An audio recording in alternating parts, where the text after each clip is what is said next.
Let that money talk. You bout that bad, let that money talk. Let that money talk. You bout that bad, let that money talk. Now if you focus bout that bad, let that money talk. You on your hustle and your grind, let that money talk. You bout your vision and your goals, let that money talk. You out here getting it all the time, let that money talk. 7 here on Money Talk, and we going fucking live.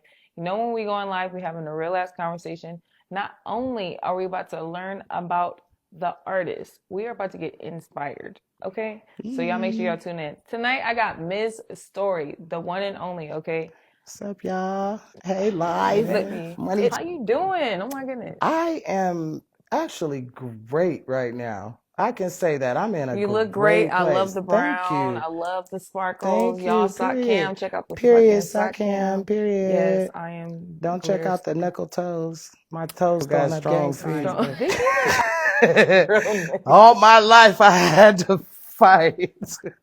I'm not gonna fight y'all. Nigga, I'm from Fresno. We was barefoot and pregnant around that motherfucker. Well, not me. I was like just barefoot and bad, but I was running around the country and shit. Man, I walked a lot of miles on these feet, boy. These feet then got me some miles. We used to like to just miles and miles. I'll walk to the east side from the west side. No bus fare, for sure. Me and 10 of my friends and gather up some more kids as we going and shit, meeting strangers and doing hella shit. Linking up at the park. That was a good time. Man, barely making it home when them street lights come on. Fuck you talking about? That was a good time. Those was good times. My mama said I was hell on a bus pass. I believe it. I believe it, because I think I got my first bus pass. You would have thought I was a nigga with a rental. I was up early than a motherfucker on the bus. You had a plan. You were on a mission. Every day I was out of there. I jumped off the porch and nigga bounced off the pavement like it was leverage. Definitely California is way better. The transportation sometimes is better than a lot of places. Yeah. But anyways, yes, definitely. I'm glad you had a great upbringing. Speaking of that, let's talk about that background and a little bit about where you're from and your childhood. Well, speaking of great upbringings, I mean, I got brought up and my mother did the absolute best that she could due to her circumstances. So I will say that. You know what I'm saying? Everybody does have a sad story. You know what I mean? Me, I don't know. I just never was good at being a victim. I've always been a conqueror. I've been a survivor. That's all I know how to do. Fucking warrior. You know, a lot of us women are tough like that because of our upbringing. People don't understand that. I was just telling my homegirl a little while ago, I was like, you know, I said, I'm tough. I said, I'm like this because I didn't have a bunch of girls with bags and makeup and dresses and heels and all that shit around me. I had a bunch of dudes. I had gangsters, gangbangers, hustlers, but they was all fathers, uncles, dads, brothers. They were men. You know, everybody, they circumstances, whatever they end up doing, whatever God has their story be, that's on them. I never was wanted to judge people. You know what I'm saying? I had my own story, but those are the type of people that I aspired to look up to, like, because when we was growing up, you know, just like everybody else, I seen all the glitz, the glam, the nice cars, the jewelry, and I wanted that shit. And I was around all of these bosses, all these big dudes that respected me because of my demeanor and how I watched them and how I paid attention. You know what I'm saying? So I was the one girl that could be around. You know what I'm saying? And so, like getting the game that I got and everything, I heard what they would say. Like dudes get together and they complain about women like girls get together and complain about dudes, right? Yeah. But guys are complaining about girls and they're talking about things that they actually really like, and that's the reason why they're with that woman, right?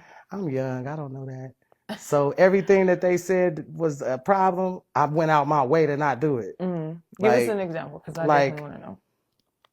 Complaining, like, you know, like tripping off of other females or like busting out windows and throwing hissy fits and, you know, wanting you home or trying to be up under you. Like, I got mannerisms of a guy. It takes a strong person to really be with me. Like, you know what I'm saying? Definitely. And so, like, you're going to have to be a strong man. My husband was very strong. I say was because he's deceased. Rest in peace, Lucky Nutty Cortez. Yes.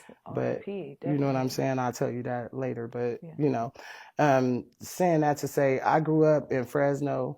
It was food stamps, it was drugs, it was a bunch of siblings around, it was going to school in dirty clothes just to eat lunch, it was foster care, it was, I got the same story a lot of people got.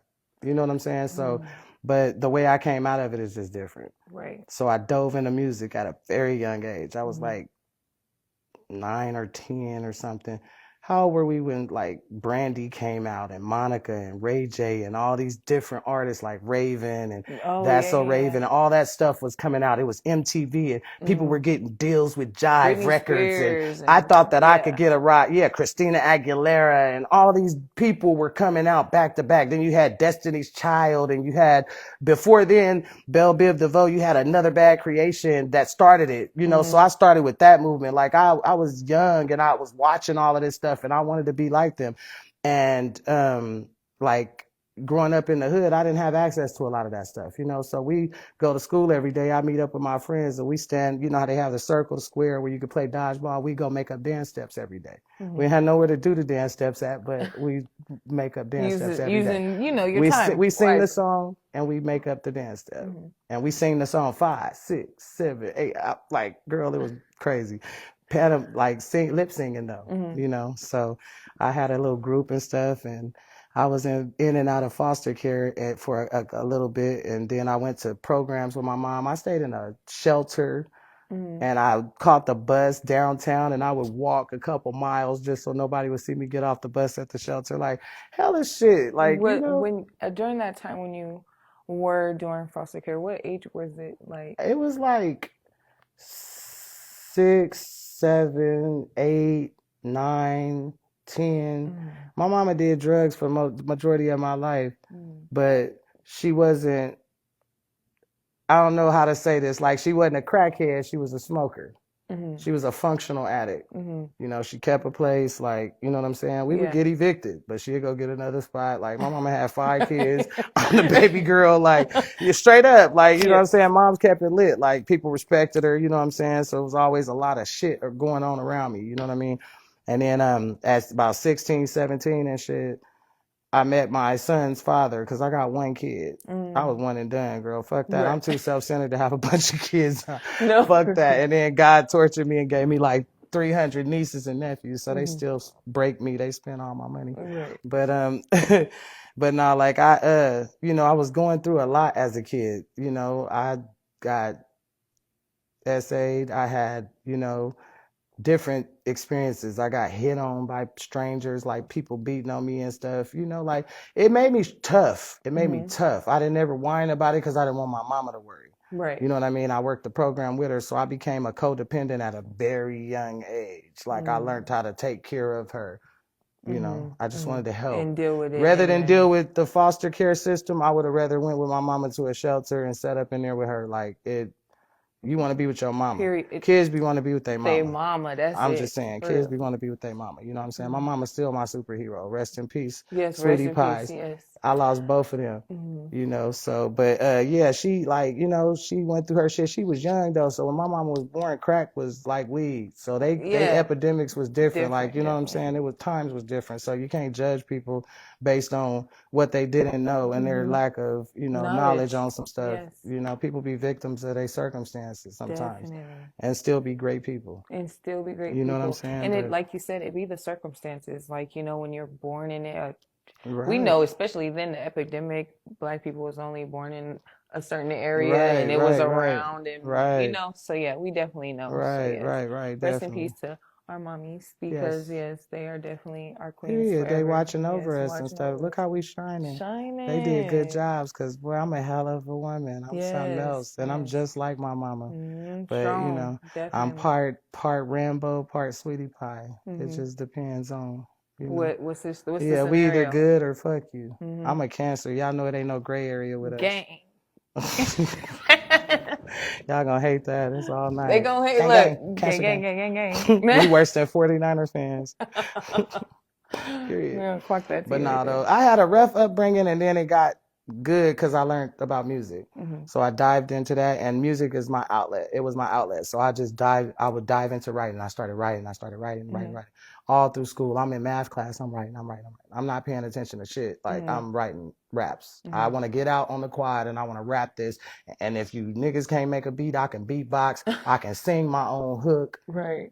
What? The fuck? We gonna get this shit cracking. I'll start beatboxing, make one of them niggas rap, and then somebody else take over the beatbox, and then I start rapping. Now I'm singing a hook, and another nigga singing, and they like, oh, ooh, ooh. Like, I lived for it. Like, that was my getaway. Because nobody's paying attention. I own fucking dirty clothes.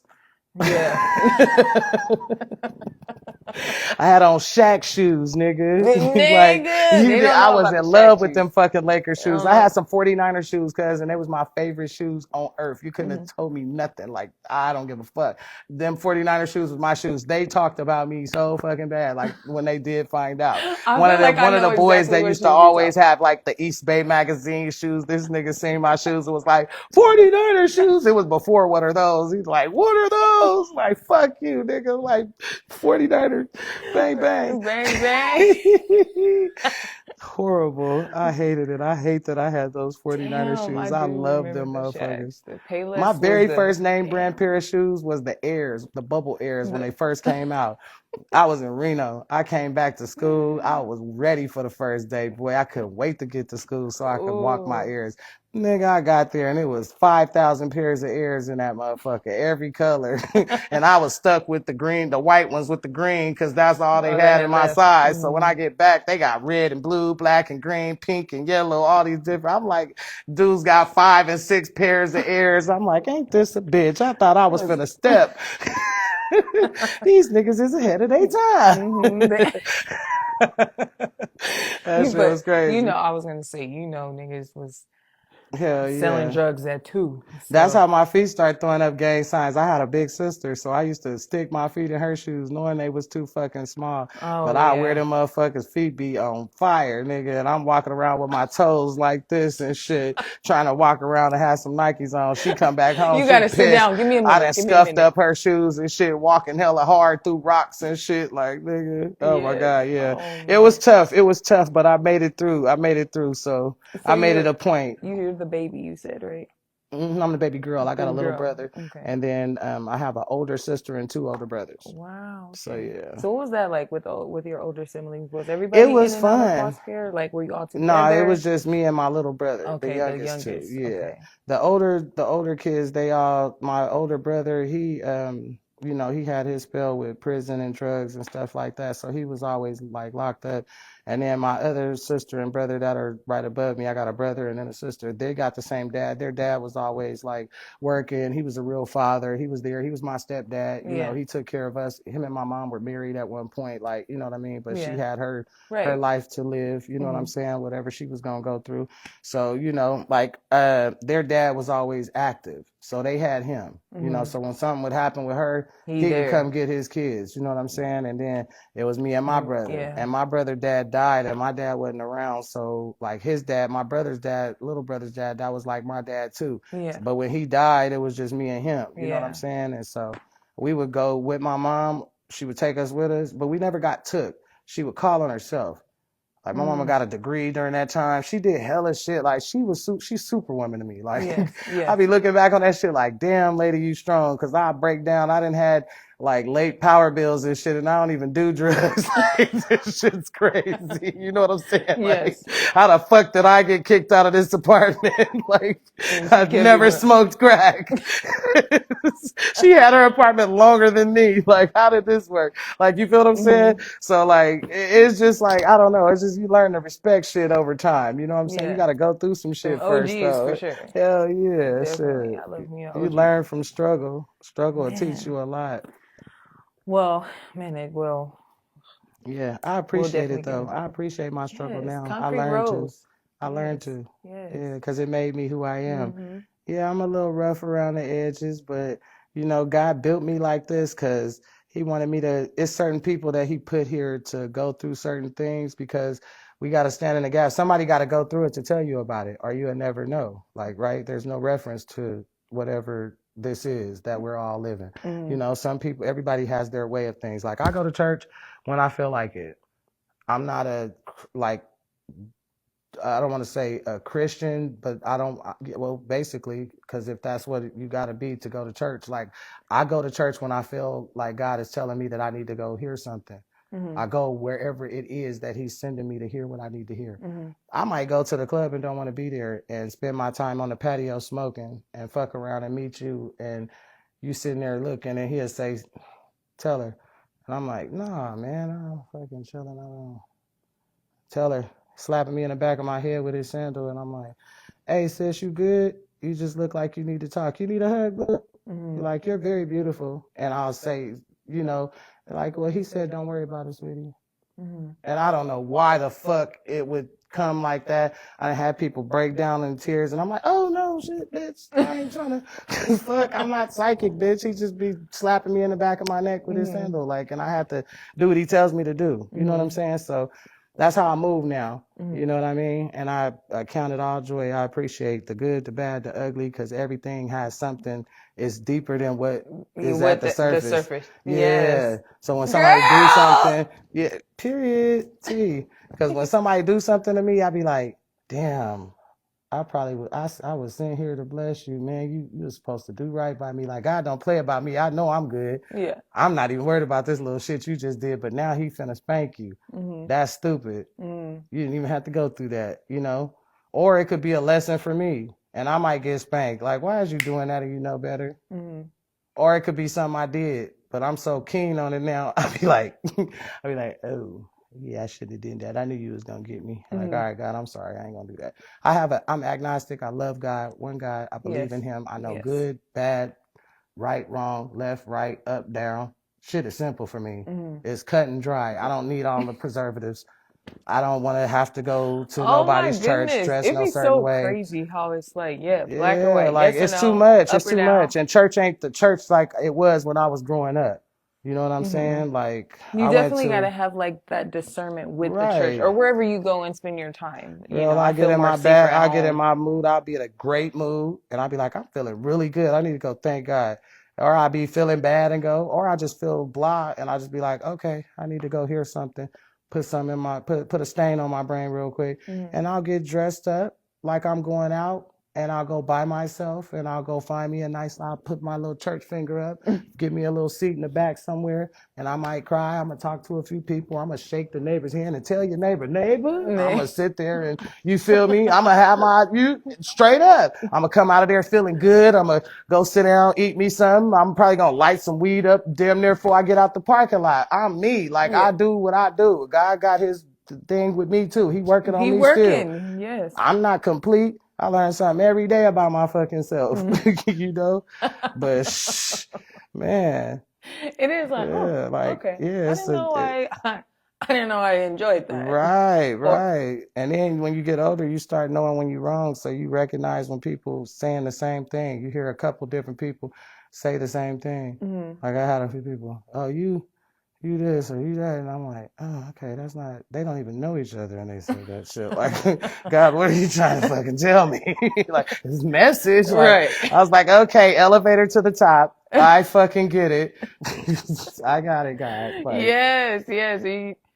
It's more comfortable. I mean, to me, and I feel you because when you have that conversation and you're more like transparent with them, and you know, it feels more better and easier. Right, and I'm kind of so overly honest. I sometimes overshare.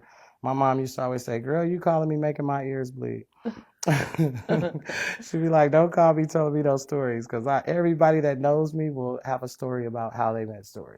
You know, even you got a story about how you met me. Like, you know, I pushed a hard line that night because they pissed me off because I felt violated because you invited me here. Like, I didn't even ask for this, and you guys are blatantly holding me up, being disrespectful. The lady is rude. Like, what is happening?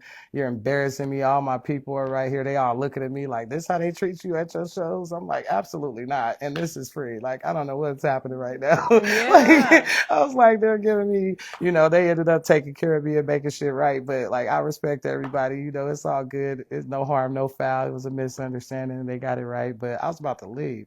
I had 30 people with me. Yeah. You feel me? So get together. People don't know how to communicate. Yeah, they need to get it together. Those misunderstandings that people need to see me, understand. I don't hold on to shit. I'm going I'm going to address the horse's ass. I'm coming straight direct at you.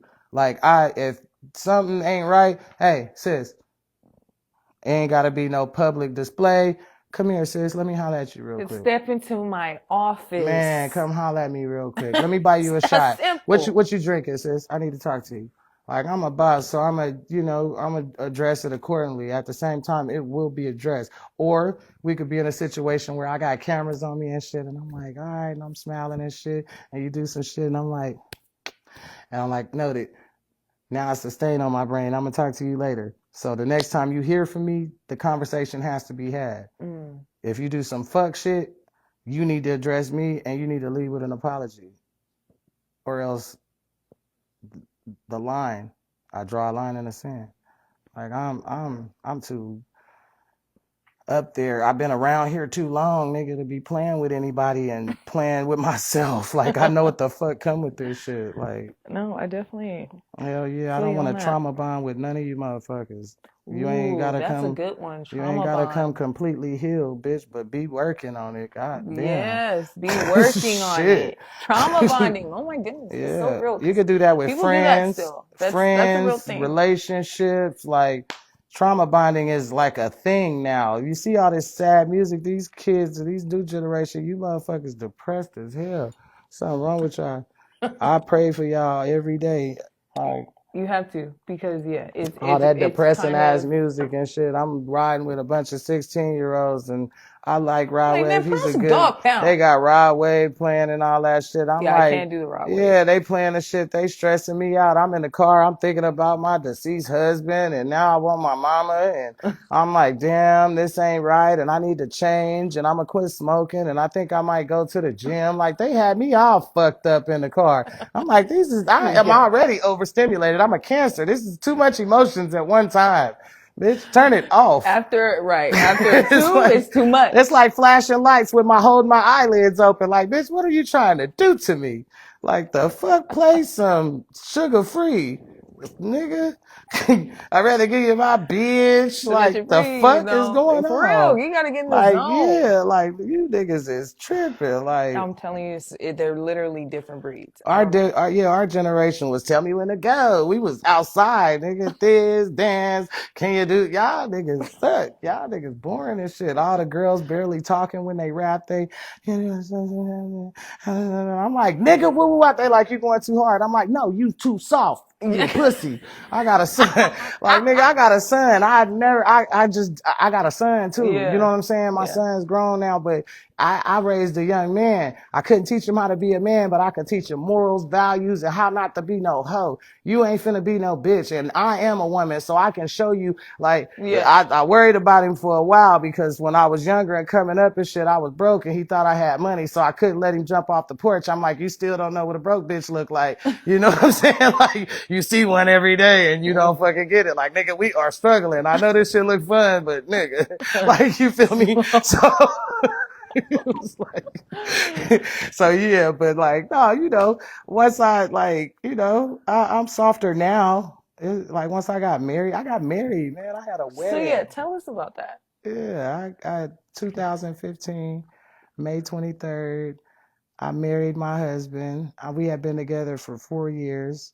And, well, actually, we had been knowing each other for 4 years. We were together for 2. Mm-hmm. And the first year we met, he proposed. And I'm like, we I was like, yeah.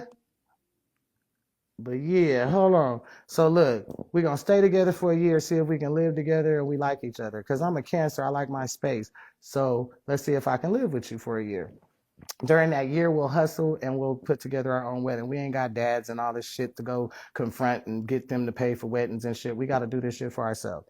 So we grinding. You know what I'm saying? I'm a grinder. I've been grinding my whole life. Man, like, grind mode. Yeah, period. And I ain't going to tell on myself ever. But just know that I was doing a lot. Yeah. You know, no fingerprints, no evidence. On my mama. On my grandpa daughter. Never tell on yourself. Because period. Why would I do that? Why would I do that? I wasn't there. Listen, just know that I got a hell of a story. What? I got a hell of a story to tell, but I don't tell it all. You know what I'm saying? Right. Yeah, but People that need to know will find out. We'll They talk. know. They know. Y'all know what's up. Y'all got y'all story to tell, but I did some shit. Just say that. I got my money, like in a major way. And so I was well known in the town, not even for rap, because I did a lot. And by God's good grace, I made it out unscathed. I've never been on probation, parole. I've never been locked up. I've never been, you know what I'm saying, convicted of anything. My record's completely clean, like it's spotless. And I've been around the block a few times. Let's just say that. So you know what I'm saying? And I learned a lot. I seen a lot. I learned a lot. I lost a lot. I gained a lot. I did some stupid shit. I did some smart shit. I made some good moves. I made some bad moves. Like, you know what I'm saying? Life, you know what I'm saying? But while life was life and I was fucking learning and growing and experiencing and learning how to adjust and deal with shit and, you know, and I just became this conqueror. I never wanted to be a victim. Anything that was trying to make a victim out of me, I figured out how to conquer it. Fucking warrior, I'm telling you. Yeah, you know what I'm saying? Like, Wakanda forever, motherfucker. I got the shit tatted. It's that serious. It's that serious. Man. I gotta stretch these long legs out as y'all can see. I'm like fucking looking like like I'm about to tell y'all to go get that chicken out the refrigerator and thaw it out so I can cook and shit. Or the lady on the silhouette. What childhood memory still warms your heart to this day? My grandfather, my mom's dad, played the saxophone for James Brown. Wow. And so his name is, rest in peace, C Boogie Lips. And he could make the soprano and the tenor saxophone talk. He could make it talk. And he played the saxophone piece in It's a Man's World. When they had the vinyls and the records and stuff, he was on the cover, and actually he was one of the guys that they were referencing in the movie when they were talking about the dudes paying fines, and he was like, "Fuck you, I quit," and he walked out, the saxophone dude, when they had the whole little scene or whatever with that, and he walked out with him or whatever. So he was one of those guys, like part of that band back then. Wow, and then he went on to play for the Choice Key Blues Band and different things like that. And he used to come to Fresno and different clubs, and I think it was in the Bay or Fresno, but he used to perform at a club called Wild Blue Yonder. And he would go and they would just rock out. They would just, go in there, bluesman, real big bluesman.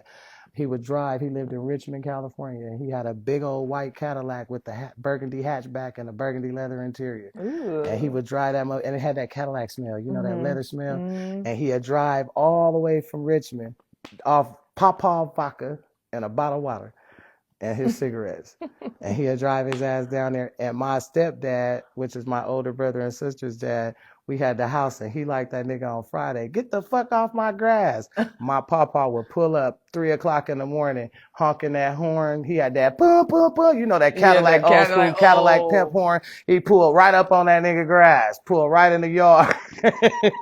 He pulled right up in the yard and shit. My stepdad, he used to laugh and shit. He loved my papa, so he just would laugh and shit. But he'd pull right up in the yard and shit. He'd come in the house, he wake everybody in the house up, and then he pull his saxophone out and he would play that saxophone.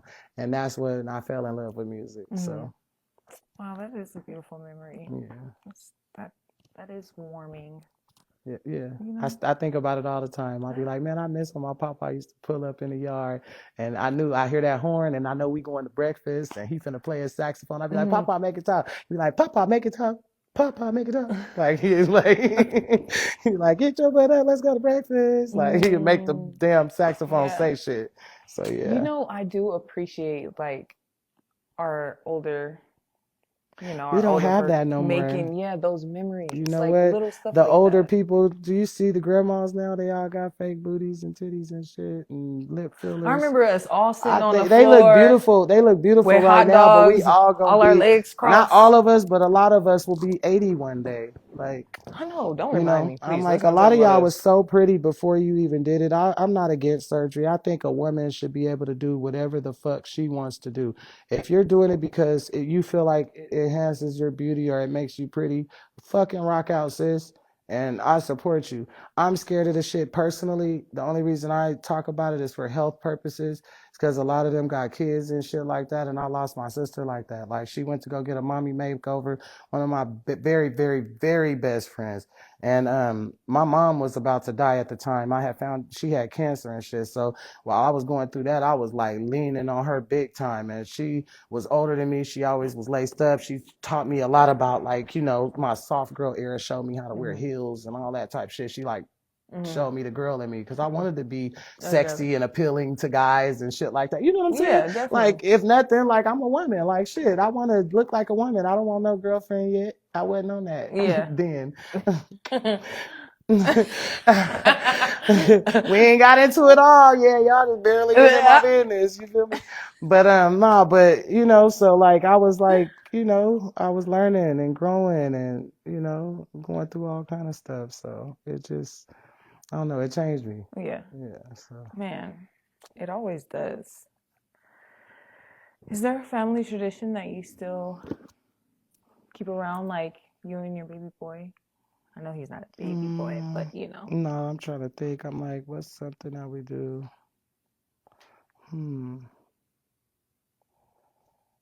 I don't know. I know we always like, our family is big on holidays. So like Thanksgiving, like New Year's, shit like that, Christmas. Even if we can't be together, we'll have our group family chat. Like, I'm the one that keep the family together.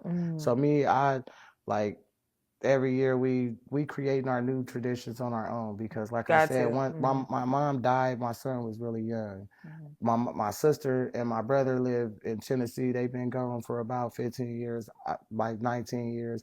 I've been out here for about 17, 18 years. You feel what I'm saying? Like, when they left Fresno, I left Fresno. They went to Tennessee. I came to Vegas. I'm following Diggs and them and shit. Like, my other brother's on drugs and going in and out of prison and shit and running around and shit. My youngest brother, he making kids and shit, you know, he even grew our family and shit, or we wouldn't really have a big tribe like we got. But my nieces and nephews, I'm like addicted to all of them. You know what I'm saying? My little brother, he gave me my grandkid nieces and nephews basically because my son doesn't have any kids yet. Yeah. But so like, yeah, our tradition is just always communicating on those holidays. We have to see each other. Like, I have to see my initial circle, my 5 brothers and sisters, like my 4 brothers and sisters, our kids. You know what I'm saying? My general nieces and nephews. I have to see them on the holidays. So that's the only real tradition that we stick to. But I'm always the one that's, you know, keeping it together. It'd be like that. I mean, we're very family orientated. It's very important to us. Yeah, I make sure all the kids know their cousins so they don't be running into each other in high school, fucking each other and shit. Like, I don't need no shit. You do hear those stories. Yeah, where hell it's yeah, like, nigga, like that shit happens. I'm like, y'all having all these cute ass kids and they don't even fucking know each other. I'm like, that's your cousin, nigga. That's your cousin. You can't like him. That's your cousin. Your kid will have 3 toes. We didn't have some conversation. Like, shit. Y'all know y'all cousins, right? I don't give a fuck what number it is. Second, first, third, bitch, you related. Through me, through him, bitch, you're related. Don't you touch him. Don't you do it. Don't you do it. And don't you touch her. What's been your biggest challenge growing up as a woman? I know we've talked about Grief. Grief. Oh, yes. Grief has been the biggest challenge because I had to learn how to get through shit. I know you're going to go through shit, but getting through shit. Whew. Especially when you can't run to mama. I can't run to my dog. My homegirl died on the table having surgery. Like, she went to go have a mommy makeover, and like I was telling you a minute ago, I had lost track. But yeah, like, she went to go have a mommy makeover and fucking went into cardiac arrest and died on me. Like, I just talked to her 20 minutes prior, and then an hour and a half later, they telling me that my best friend in the world is like dead. Yeah. And I had to go bury her, and I find out my mom, she died July 24th, right after our birthday. Then my mom dies August 2nd. So like, they died like 2 weeks apart. Yeah. And my mom died in my arms, and I gotta go cremate my mom because I don't got nobody around, ain't nobody to help me do shit but me and my husband. Then I just got married. I got married May 23rd. My mom died August 2nd, so she died like 2 months after I died. After I got married, so I didn't go on my honeymoon or nothing. I was taking care of her on hospice. I went and picked her up in Texas. Like, that's a whole story. Yeah. Like, we rented a van and drove all the way to Texas to pick my mama up and put her in a wheelchair and put her on her medicine. They gave me a bag full of pills and a roster showing me what time to give her the pills and shit, and sent me on my way with some diapers. We in a fucking van. She paralyzed from the waist down, and it's storming rain, and we driving from Texas trying to get back to Vegas. I'm on hella coke. I ain't gonna lie. I'm trying to stay woke. I'm crying. I'm like trying not to cry in front of her, but it's raining on me, so I'm able to cry. It's like crying in the shower. Nigga, like I went through some shit. I did drugs for 7 years, and then I just woke up like, fuck this. Yeah. And it's been like 12 years since I did anything. Like I don't smoke weed, but you know what I'm saying? I had my fun. Yeah. You know what I'm saying? I had a good time because I did dope when the shit was clean and it was ballers doing it. When you niggas start looking like the Gross Sisters and shit, I was like, cuz. I didn't want no drugs. I'm like, people dropping, you're dying. People are dying. Like, people die, niggas. So, yeah. Shout out to everybody who did kick it and, you know, was able to quit. You know, it ain't easy. It is a disease, and a lot of people are suffering from it. So I'm not judging. You just know that I have my story to tell. You know, by the grace of God, I was able to stop, but it ain't that easy for everybody. You feel me? So you can't expect people to react the same way as you. So, you know what I'm saying? Whatever you're going through, man, just know that it get greater later. You know what I mean? You're just creating your testimony. Mm-hmm. You got to stay, like you said, get through it. Yeah. Definitely. Your story is your story, man. What I did, I learned. Quit tripping off of what's happening around you and just be the best actor in your play. If this shit is not real, it's all a movie. Everything's a movie. This is like I'm living in a movie right now. So every role that I got to play, I'm going to be the fucking best at it. I told my son, if you're going to rob a bank, be the best motherfucking bank robber that ever motherfucking lived. Nigga, if you're going to do it, be great.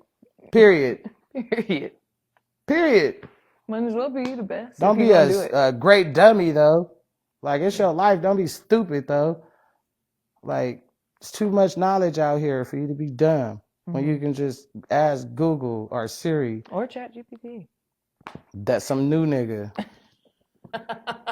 I'm just saying. That's how I feel about them motherfuckers. Them bitches talk back. I don't like that shit. Me do, and he will. Yeah, see, that's why I don't got that nigga on. Because, nigga, you ain't finna fuck me up. I got God talking to me. I got my list going through my head, my woman shit, and then ChatGPT got some shit to say. Look, nigga, keep your thoughts to yourself. I don't need that too. I ask you when I need your help. I'll be like, Siri, can you tell me? And she be like, you want me to ask Chat? Bitch, I asked you. The fuck? She do be like, she like a hard-headed kid. Bitch, I asked you to do it. Yeah. So, yeah. But what was your first hustle, and what did it teach you? My first hustle was selling candy door to door. And I learned that from school with the Snickers and shit, doing the little competition, trying to win the bike. I never won the bike, and I always spent the money. With them damn chocolate bars? Nigga, they never got paid. I don't know how many chocolate bar boxes I picked up from the school. I never paid them niggas. We had chocolate for 3 weeks, nigga. We was over there eating chocolate bars. Crunch. Hell yeah, my mama fucked up the ones with the caramel. She would take the almonds and shit. She'll take them bitches out. I'm gonna put the money in there later. That's my dad. I'm gonna put the money. Hell yeah. Like that. They be sending 5 bars gone. Hell yeah, I'm in the 5th grade now. They still sending notices home from when I took them 3 candy boxes from the 3rd grade and shit. I never returned books to the library, none of that shit. Like, everything got kept. Got me fucked up.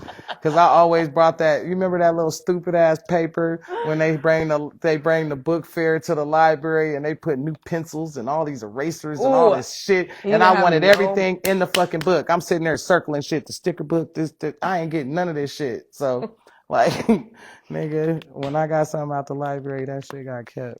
I'm screaming with this. I kept all that shit.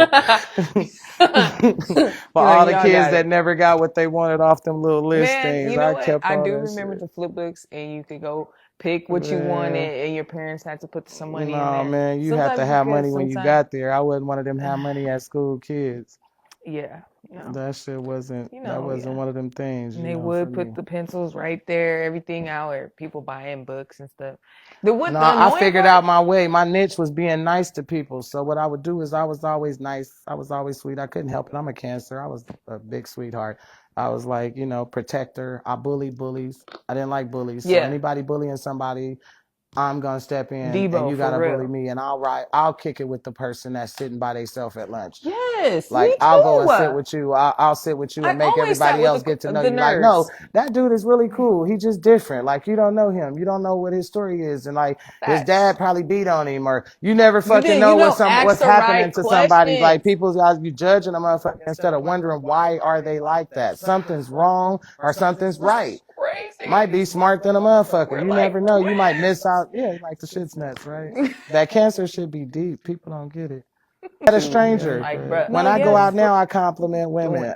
And they be like, now you know you lie. I'm like, no, I'm not. God don't make no mess. I'm like, she put on lipstick today. She matched her shirt with her purse. Like, she put effort into herself. She probably needed that compliment to boost her up to try it again and do something else different. Maybe she gonna do her hair or something different next time, or you know what I'm saying?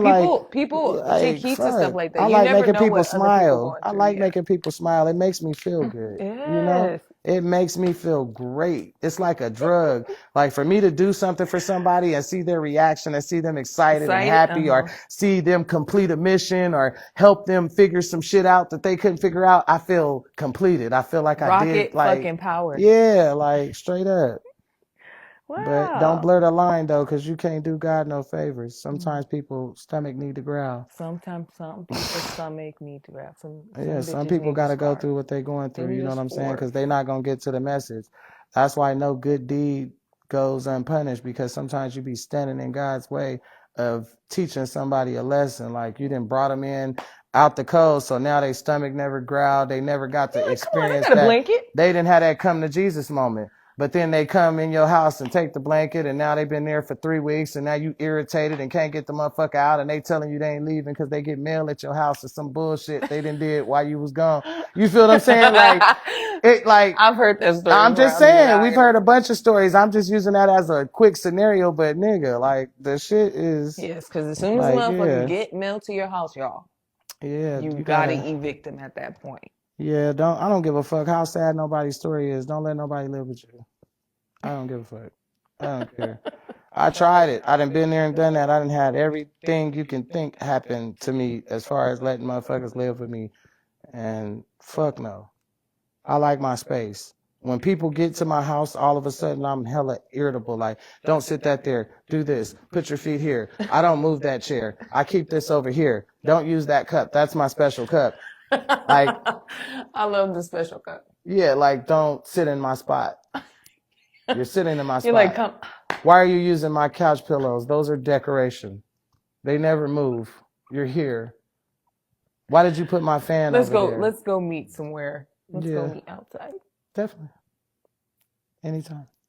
But I'm saying, like, you tell them, like, let's meet. Let's go meet up. No, somewhere. like, just get the fuck out. That's I'm real vulgar when it comes to that type of stuff. Get the fuck out. See, I don't invite people. I want y'all to come over, but then as soon as y'all get there, I want you to leave. Or you just want them to be still. Like, I'll get everything. You just sit there. I'm going to cater to you. Let me cater to you. Because, baby, this ain't your house. Don't get to moving around. Sit down and shut your big mouth. No, I'm just like, yeah. No. But no, for real. I'm like, I hate coming there. Be like, I can't stand her. She be tripping. I'm fun when I'm fun. When I'm drinking, I'm a ball. I'm a hoot. But goddamn it, when I'm sober, I don't even know if you want to fuck with me. Leave me alone. Look, my girl, like, yeah, when I'm fun, bitch. I'm real fun. I have the ball. Bitch. Don't do me. I am real fun. Everybody like kicking it with me, but when I'm in one of them moods, because I work. I got a regular job. I don't just like rap and shit. Anybody who tell you that they like just rapping and shit, they're fucking stupid at this big age. Bitch, I will not be white around the mouth for none of y'all. I live like a rapper without rapping. Period. I'm good over here, baby. Yeah. Baby. The show gonna go on regardless. The show must go on. And I do want to ask, go to the next question. You sing and you rap. I did not know you sing. Yes, I can sing. You hear it on Beat a Bitch Up a little bit. Yeah. Yeah, you got a melody. You got your, Oh yeah, I got my little neo soul type of vibe and Mary J. Blige. I came up on that Mary J. Blige, Lauryn Hill era. You know what I'm saying? So those are like some of my staples. And right now, as rough as my music may sound, you might hear some gangster shit, some West Coast shit, some game spitting, beat a bitch up, all that shit. And then you get in my car and you'll hear Mary J. Blige and fucking like straight up, you're gonna hear like all the R&B, all the latest. Like I'm really like a damn 80s, 90s like, R&B, and early 90s R&B and shit. I love it. So yeah. Oh yes, it's You're a gonna hear all vibe. the R&B. You might get up in my car and boom, boom, boom, boom, boom, boom, boom, boom. Heck yeah. Hey, yeah, we gonna get up in there and go to period. Don't. Okay, yes. So music soul child, you can never go wrong with him. Period. Jay Holiday. Oh yes. Girl, what? Sitting in the back of my leg. You know, I was listening.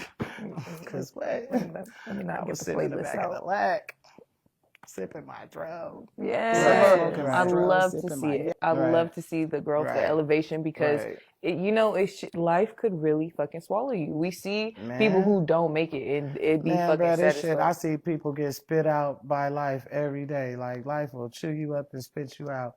One thing, I don't fear nothing but God. I am scared of him. Yeah. And I just try to live my life like learning the lessons that he trying to teach me, so I don't keep going through the shit over and over again and be like, why God, and all this shit. Like, cause you keep being stupid, bitch. You keep doing the same shit. Like, you know what I'm saying? Like, I realize when I'm doing some shit and when I'm repetitive, like, bitch, okay, now this is insane. You're doing it over again. Like, you know better. Like, duh. Like, you feel me? So when I had that elevator to the top moment, like I said earlier, I'm like, you know, I could spot that shit a mile away. Motherfucker be like, hi, I be like, hey, yeah. I felt that shit bounce off me like, bitch, get your ass on. I can't even fuck with you, because you'll have me in one of them situations again. Going backwards for sure. So I do want to talk about you getting into music. I know we talked about you starting young, but let's talk about like you start making music now. So what was that journey like? My big cousin, rest in peace, Mickey Bandit from the Urban Prophets out of Fresno, California. He came and got me. He knew that I could sing and I could rap. And then there was a singer in Fresno that was really popular named Terry McCoy. And he knew that I could sing. So my cousin knew I could rap and Terry knew I could sing. They were both popular in the music, and they came together and came and got me. And they put me on a song. They took me to my first studio. I was hooked. I could hear myself back, and I didn't have to stick toilet paper in the tape and put it in the fucking radio and hold the record to do it. Like, that was fucking ill. We had the fucking, what was it, cakewalk back then? So we had like a certain amount of tracks. We could only do all that shit on few tracks or whatever. So like, dude, but the fact that I could do that and hear myself and double myself up and I could make me a choir, like, I was like taken back by it. And I just wanted to do it all the time. You know what I mean? Because now I had an outlet. I had a place where I could go and turn my vision into something that I'm not just having to do for you live. You know what I'm saying? Yeah. So, because I'm like one of them rap at the bus stop, rap at the mall. I'm rapping on the spot. Somebody say they can rap. I'm like, you don't want to battle? Like, I was one of them. I had bullets tucked. I was ready. I had bullets for dudes. So you rap battle? I battled dudes on the streets. Okay, yeah. I am curious. I didn't do the whole saga like they got now. Okay, that's a different type of battle. And I'm from the old school on the street where we spitting bars. Have anybody ever been intimidated like the fellas after? Yeah. Hell yeah. I done had fights break out. I done had dudes like want to fight me, pull out guns, like getting to where shit got real. Like, I stopped battling dudes because they so sensitive now. Yeah, they are. Shit's different. And I'm disrespectful as fuck. So when it come to that, I don't, you know what I'm saying? I embarrass you in front of your fucking friends. It ain't no, oh, it's a girl. Like, no, nigga, I will embarrass you. Like, I got some game for you. I could probably teach you something. So tell me you just want to rap with me. Don't tell me you want to challenge me. Because I'm not losing. Yeah. I don't know how to do that. Yeah. You know what I'm saying? You can say a bunch of fucking words and say nothing. So. And that happens a lot. I'll embarrass you with 4 bars. And everybody be busy laughing. I won't even get to finish. I'll start off. And they'll be pissed. I'll start off so fucking disrespectful and address the elephant in the room that you'll be so fucking mad at me because everybody like, no, let her finish. Ain't even no point. Mm-hmm. I won, nigga. Like, what you gonna be, Eminem now? Like, the fuck? This ain't 8 Mile, nigga. Let's be out of there. Out of here. Yeah. But yeah, I don't even battle no more. I don't want to be aggressive. I want to tell stories. I want to talk about stuff.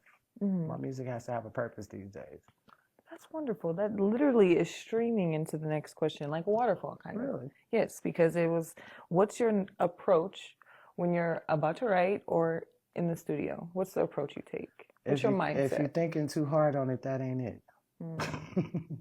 If you sitting there for hours trying to think of your first line, that ain't the beat, or that ain't the topic you need to be on, or maybe you need to just let that shit simmer or move on to something else. Because like, when good music, everybody can make a song. But to make a record, a timeless record, something that's going to live on, whether it just live on amongst your people or your general fan base or whatever, you want something that's timeless, that'll be basically part of your legacy. Mm-hmm. That's what you're leaving behind. That's, you know what I mean? Like, in order to do that, you have to, that shit come natural. Like, it flow like water. You can feel it. You give yourself goosebumps. Mm-hmm. You know what I'm saying? Like, I gave myself goosebumps rapping certain shit. Like, the song Pre-Written I got on my album or whatever, it's the entitlement track on my album or whatever, because it meant so much to me of where I'm at today. You know what I'm saying? Mm-hmm. And so, like, my approach is just like, what's around me right now? Like, what so you can rap about anything? Well, in a sense, yeah, like if you see something, like you can get inspired. I could get inspired by anything, but I don't be inspired by everything. You're real smooth, man, with your words. Am I? Yeah. I just be saying shit.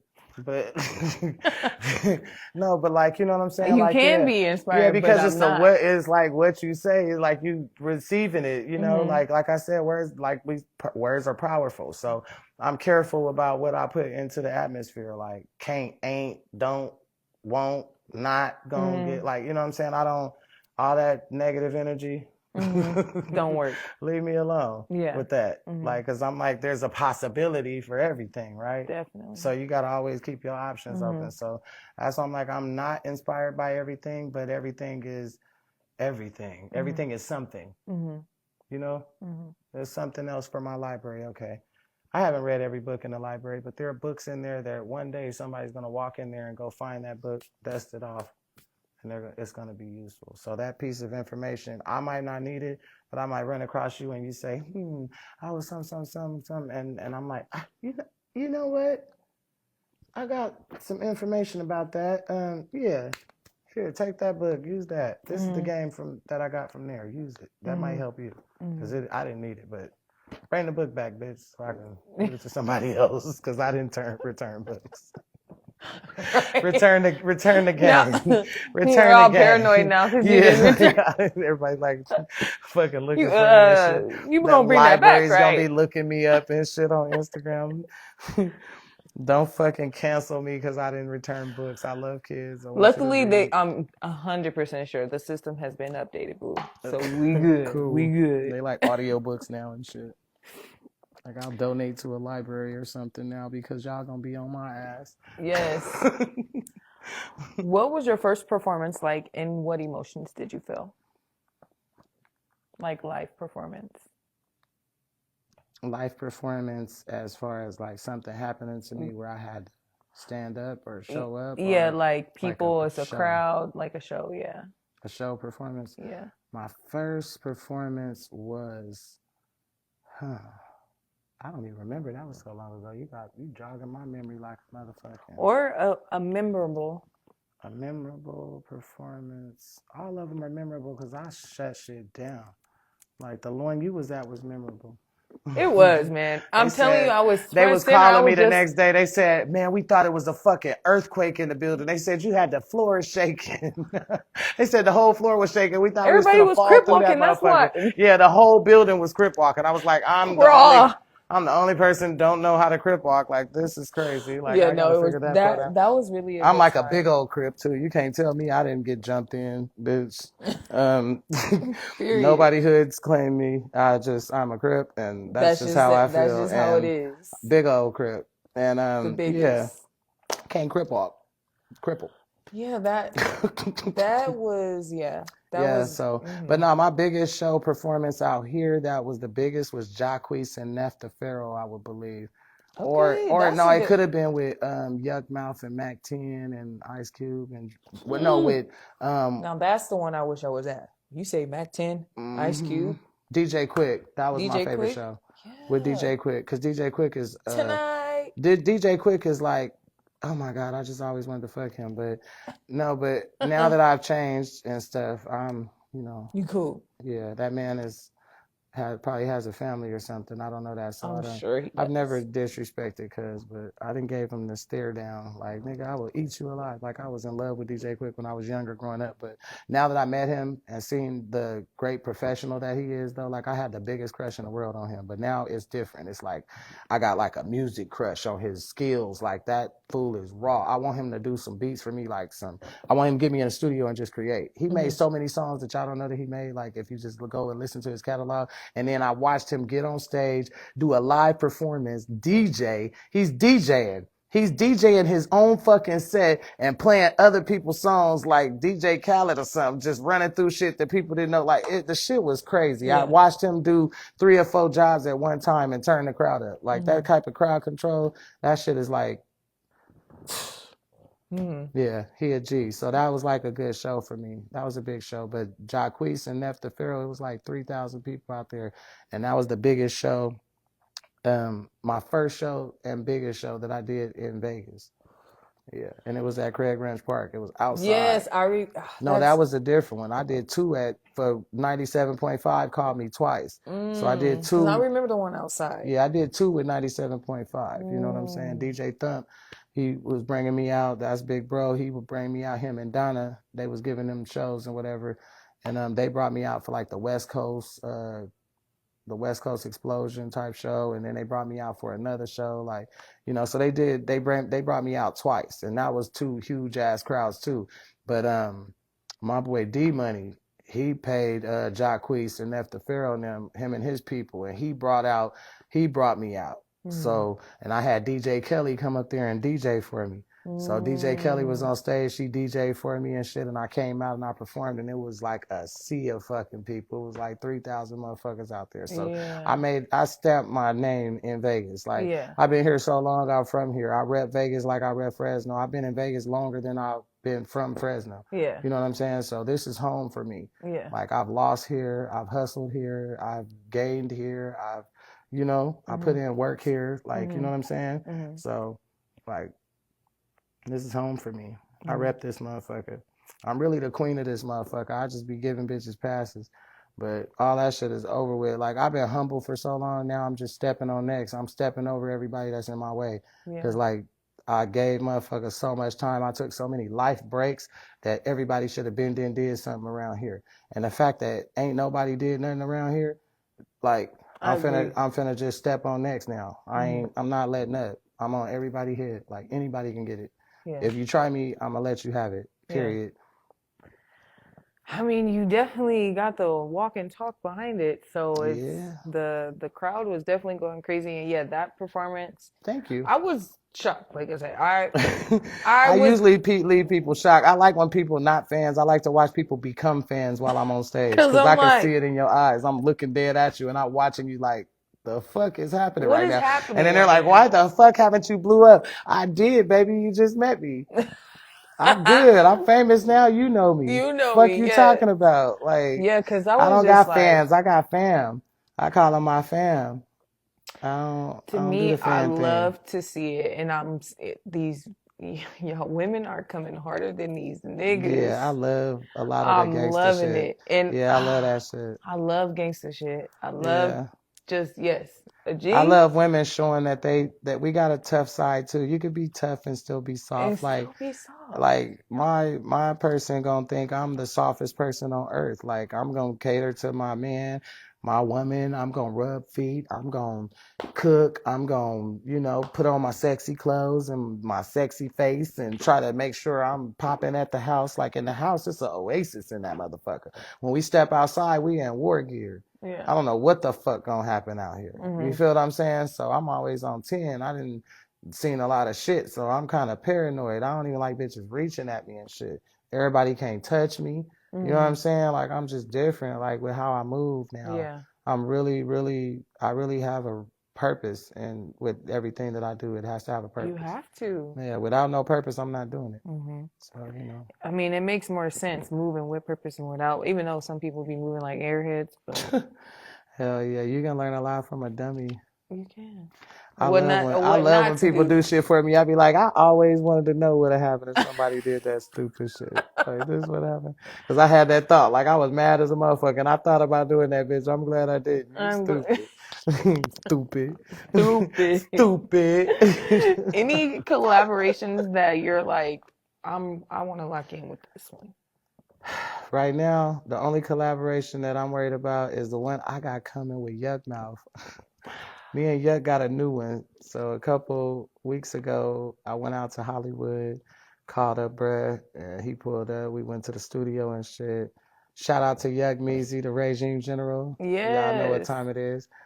That's an OG for sure. Yeah, that's big bro. But we y'all finna know pop about out. Yuck Mouth. If you don't know, y'all definitely we got a new YouTube song called Pack So Loud. Well, after the interview. Oh yeah, for sure. I'm excited. Yeah. I mean, it's called Pack So Loud though, so that's coming. But first and foremost though, before I plug that, my new song, Like I Said. Oh, yep, Like I Said. Like I Said is dropping October 13th. So y'all stay tuned. Make sure y'all lock in. Look me up on YouTube, Misstory on Apple, Pandora, any platform, all major platforms that you listen to your music on. The song is called Like I Said. It's produced by Young Echo. It is mastered by Dre the Most. It was recorded by Matt Yancey. You know what I'm saying? So like, it's a banger. It's coming out on Rebel ENT with Diego Red. And yeah, y'all gonna fuck with this. Empire dropping my shit October 13th. Yeah. It's gonna be on all platforms. And like I said, the video and the song is actually gonna drop the same day. And I did something different with the video. The video is different. The song is totally out of my element. Like I'm always, doing something for the fellas. This one for the ladies. Yeah. Right? Because he gonna do what I say. Like I said. Like you know what I'm saying? So this song right here is real dominant. It's real, I'm power tripping. You know what I'm saying? I'm power tripping on these niggas. So, and the video coming right with it. So the video is crazy. I'm so fucking excited for y'all to see it. Like we've been working on it for weeks, getting everything ready and everything. And like, all the looks and all the shit. So y'all is gonna enjoy it. It's like a movie. The shit is sick. So I'm really, really excited. So like I said. Yeah. Period. Yes, sure. Y'all make sure y'all stay tuned. 13th is going down. Empire? Empire dropping it, yeah. Wow. Empire. Oh, okay. So you like out here. Yeah. Oh yeah, for sure. You can definitely look me up. Misstory. It's all one word. It's the story you missed. So y'all look up Misstory and tell me what you think. I love it. I love the comments always open. I like to hear feedback. I like good and bad feedback because it'll make me check my game and give you something that you will be interested in. But I got something for everybody. There's 19 songs on my album, so I don't miss. You don't. I mean, I'm telling you, she surprised me when I saw the singing. You had a little bandana. You was at the park and shit. I'm like, okay. He's like, whoa, wait a minute. Wait a minute. It's like she turned She's into... definitely giving Jill Scott right now. Oh, yeah. And that song I perform at weddings. There's no cursing in it, so I didn't cuss in it. They put it on the radio. I let it play. Like, it was smooth. It's real smooth. Yeah, so I'm excited to see that. What people don't know, my husband, rest in peace, was my video vixen. He was my little boy toy. So the guy that I was dealing with in the video, he's like there. I made him get in the video, so I do got a memory of me doing something with him. So that's pretty cool. Yeah. And I'm just he was my biggest fan. Yeah. He was my biggest support system. Yes. But he was murdered in Vegas, December 5th, and it was 2017. It was 2 years after my mom died, and we were in an altercation with somebody defending a woman that was attacked in my family, and we went over to address the situation, and it didn't go as planned, and my husband didn't survive. He was stabbed 7 times, and I was stabbed a couple of times, and it was crazy. Like, I had a whole experience. My son was there. We was on our way to get a Christmas tree. We wasn't like the rah-rah jump out, because we big people. I'm tall. Like, my son's tall. My husband's a big dude. Like, we not, but that situation was a little sticky. It was just an odd day. It was weird. And was it a lot of people? Do you mind? It was a lot of people there. It was a whole call center. It was like a whole episode, like in front of everybody. I thought I had an out-of-body experience real quick, but yeah, he died in my arms right after my mom did 2 years prior. You know what I'm saying? So I kind of like, I was like, it was kind of like, now I can talk about it without busting out in tears. Like, nigga, you know what? It's been 7 years. He's been gone for 7 years. You know what I'm saying? So like, it's going on 8 years actually. You know what I'm saying? So yeah, it's been different. Man, it's been different. Yeah. That's definitely hard, right? And you've been saying this whole time. Grief. It makes you become, like you've been saying, this woman. You gotta be tough. I fucking hate Las Vegas. I had my son, like, it could have happened in any city in America. Any city, but it's the fact that it happened here. Yeah, but and it happened I've because lost people here too, you know why? Like, I inserted myself. Vegas. I tried to help somebody. Don't call me for nothing now. Call the police. Oh yeah. I'm a big girl. My son's a big boy. My husband's a big guy. Don't call me and my family to come help you with nothing, and you know that we could possibly go to jail. Somebody could possibly get hurt. Call the police. I was always trying to be superwoman and save everybody in my family. And I wanted to go and do some shit, but I'm moving like a woman that don't got a husband. My husband's like, no, you're not going without me. And he like forced himself into the situation to go with me, because I would have went by myself. You see what I'm saying? So I was moving in a way where I wasn't using what God taught me. Like, I know better. You know what I'm saying? Yes. And so that loss was the hardest loss, because I had to take it on the chin, and I felt responsible because I knew better. You know, when you learn them kind of lessons, it hit different. Because I couldn't be like, God, I hate you. Why would you? No, like, why did y'all even go over there? What the fuck? Yeah, you love your cousin. You should have told her to call the police. Simple as that. Like, whoever in his family wanted to be mad at me, I took all that shit like I deserved it. That's how I dealt with it. Because can't nobody whoop on me harder than me. Me. Oh, my goodness. And we're the worst. People have no idea. So when a person be like, something like, I don't need you to tell me that. Trust me. Trust me. I said something worse than what you're saying, because you don't know this. You feel me? Didn't they just say that? Like, y'all don't even get it. But like, yeah, but you know what I'm saying? So yeah, like, no, like I made, like I said, good decisions, bad decisions. That was one of the worst decisions I ever felt like I made, was going to go, trying to actually just thinking I'm just going to help a family member. The world is different now. People are different. This dude was hocked up on drugs. He had a knife. He was ready. He was waiting on us. Like, it was a whole bunch of ghetto shit that happened behind the scenes that I didn't know was happening. And me and my big heart just Captain Save-A-Ho. Like, yeah, mind your business. Tell people to call the fucking police. Like, it ain't nothing gangster about they bouncing barely out even engage. It's not. And the cold part is, like, when I tell people a scary motherfucker kill you, dude was scared to death. We're big. We look scary. Like, whatever. Even if I wasn't coming, and I was coming in peace, I came, which is, a person could have said, oh, my folks coming now, and then I get there and they fucking shoot me because somebody didn't fair warned them. That it was like one of them type of situations. You feel me? So we came in hot, like we were the aggressors, and that wasn't even our intention. You know what I'm saying? I just look like this. Like, I'm chilling. I come in peace usually. Usually I come and want to have a conversation that needs to be had, and I'm going to check who with me at where they foul at, and we going to move the fuck on, and everybody going to go, you go this way, I go that way, period. Like, it don't got to be all that. You feel me? But that was one situation that I didn't listen to my instinct. I went and I moved according to my own will, and my husband lost his life, and I had to eat that. And it changed my life. It changed my son's life because it happened in front of my son too. You know what I'm saying? He had barely turned 18. I'm fucking like married. I just lost my husband. I lost my mom. Got my best friend. Like I don't got nobody to really depend on right now. It's just me and my son, and I gotta show him what the fuck, because now mom got to pay these bills. Like, nigga, we don't own shit. We paying rent and shit. Like, we in this fancy ass, some shit like this. Like, I'm like, the fuck? Like, how am I supposed to do this? And I had a boss ass nigga running around all night and day handling this shit. Like, he putting in tickets, he winning, he doing hella shit to make money. Like, I'm sitting there like, trying to figure it out. yeah, but I had to show my son. So I did the crying I need to do in private. I cried in the shower a lot because you can't tell I was crying if I cry in the shower. I get out, you know, put my big girl drawers on, and I went and started looking for jobs. I didn't want to hustle no more because I was scared one of these niggas gonna try to rob me or something. You know what I'm saying? I knew that my defense, everything was gone now.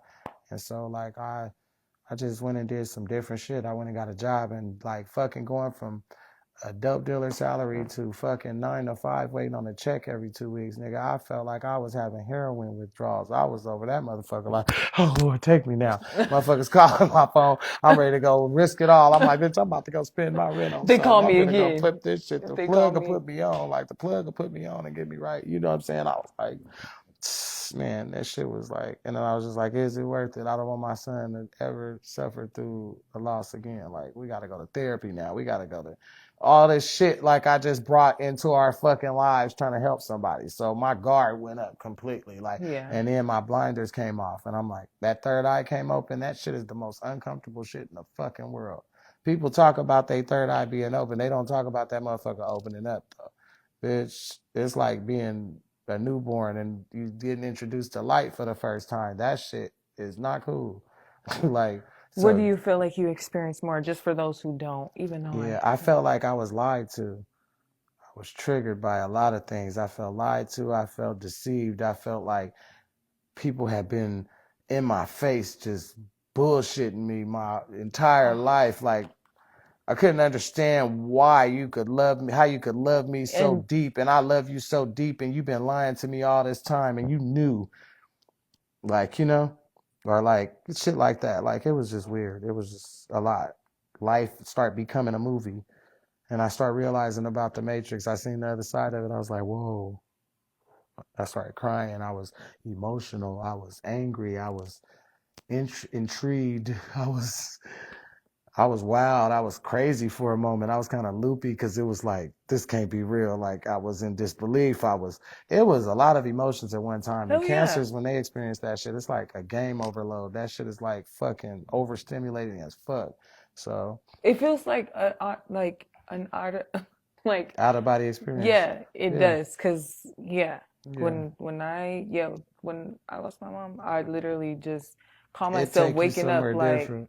What the fuck? Like, what? This doesn't make sense. I just was talking to her like, what? Like, you know how many times I'm just like, wait, after what? I lost my mom, but you still have to keep going. Yeah, that shit fucked me up. What? That was one of the first ones. That was the first one. My sister, that shit hurted bad. I was hurt to the core because that was like my confidant, you know what I'm saying? But like when I lost my mom and I knew she was about to die, I was prepared for it. Like I thought she was in hospice. I was prepping and they were getting me ready and helping me go through the process for her to transition.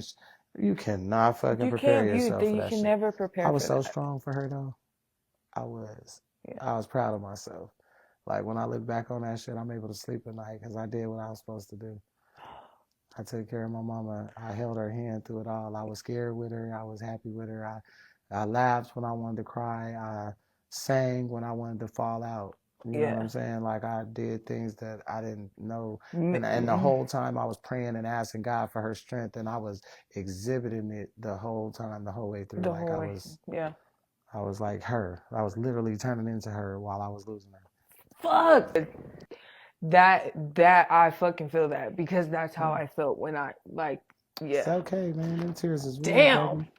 Yeah, because you do feel that. Like I wasn't prepared, but It's okay. Them tears is real, honey. You do feel like them tears is when real. she's going, you're getting her strength. Okay. It's okay. Whew. Trust me, baby. I know that shit hit deep, but you have to count it all joy. When you think about the loss, you think about the game of the angel and the extra shit behind the scenes. So all the shit that you thought you couldn't do, you know how you be like, damn, how did the fuck did that happen? When Every you start time. knowing what blessings look like, now you know what that shit looks like, and you can hear every fucking thing she says. She thought you wasn't listening. You hear all that shit now. It's loud and fucking clear. All her little old sayings, you catch yourself saying it. It's okay, and baby. I'm touching her because I know what you need that, and yeah, he said lean into it. God said lean into it. So you know whatever that means. I don't. Yes. Yeah. So, but yeah, take that. But that was for you. So yeah, that's why I don't touch everybody, because that shit happens to me. People be thinking I'm fucking crazy. They be like, I need you to, yeah, you gonna have to, yeah, because I'm waiting on my mama to come visit me again so we can talk about this fucking PCOS, because this mustache and shit is crazy. Like I have to get that shit waxed like every 3 or 4 days, or you guys would think I was turning into Andre. Like shit's crazy. It's all good, girl. You got this. And trust me, look what she did, though. You're amazing. All the time. I have her you're amazing. She's here. Oh, yeah, you're amazing, though. So, you are too. Thank you. Period. T. We outside. I hope you guys are enjoying the conversation, and I did not mean to make her cry. She's so sweet. Oh my God, I don't want to make you cry. I feel so bad. Oh, no, because I have my moments. Yeah, but no, though, like, yeah, man. But my Dukes, man. Shout out to Charlotte Carr.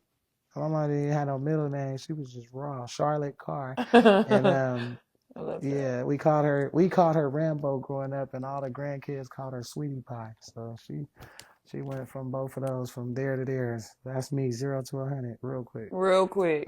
To make sure I was okay. Okay.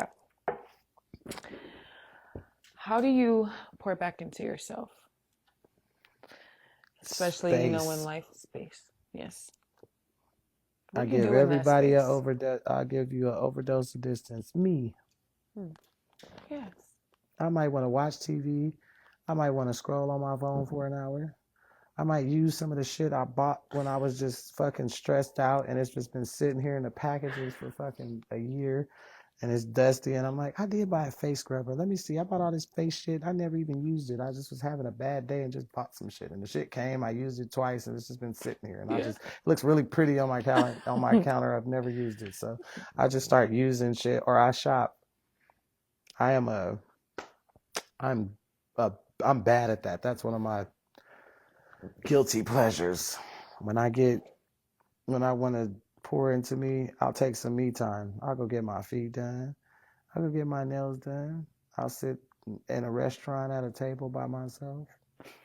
I'll go get me a coffee. I'll roll me up a blunt, turn my music on. I'll drive and go all the way to the other side of town just to go get a burrito from a certain spot that I like with my blunt rolled and my coffee, listening to my music, probably scrolling on the phone, doing some shit I ain't supposed to be doing, but I'm just doing hella shit, whatever, just to ease my mind. Mm-hmm. I ain't answering the phone because I don't feel like talking, or I might call a few people and check on them. Yeah.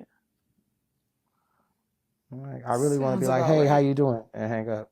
Hey, how you doing? And hang up. I don't want nobody to say, you good? All right. Just hang up. I was like, that's how I really want to check on. This happens to me every time. Like, it's to the point to where it's sickening now. So I just like fucking shut up and don't say shit. I'd be like, I have this crazy story. You don't know. She helped me. She told me, no, bitch, I am not a messiah. I'm not a sensei. I'm not a fucking disciple, bitch. I am fucked up just like you. I just happen to know some shit. You just know some shit. That's it. I know some different shit from what you know. Well, it's good to know. It's when you meet, like, right, kindred spirits. Yes. Absolutely. What's something you feel you don't get enough credit for? Writing. I write all my own music. I compose. I format everything, every sound, every key, pitch, everything from the top to the bottom I write. and format, and I take my time and I build these songs like houses, and I do this shit all by myself, and then I'll find the beat, the perfect beat for it, and I'll buy it. I pay support myself. I'll pay for the beat.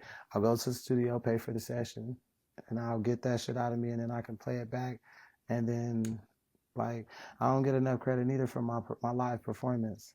My live performance is like one, it's top tier. I Top know tier. I've done so many shows in my life. Like I started out doing free shows and selling tickets and all of that shit. It took a while to get people to start like booking me and paying me to perform and shit like that. Sometimes I still do a free show depending on if I could crowd track or something, get me some fans and shit out the bitch. I don't care if I get 20 new Instagram followers or something. That's cool. They looking my music up. That's cool with me. I'm cool with that.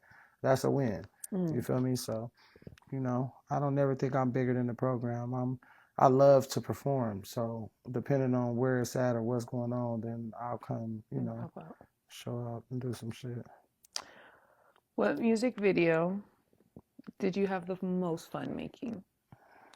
One of those nights was fun. Yeah. Yeah, because them kids was jumping out the fucking window. Did you see that shit? The dog even jumped out the window. Like there was I had a party. You got to look the video up. Yes. The video's called One of Those Nights, and it's on YouTube, and That's when you had the short hair, the yeah. pink.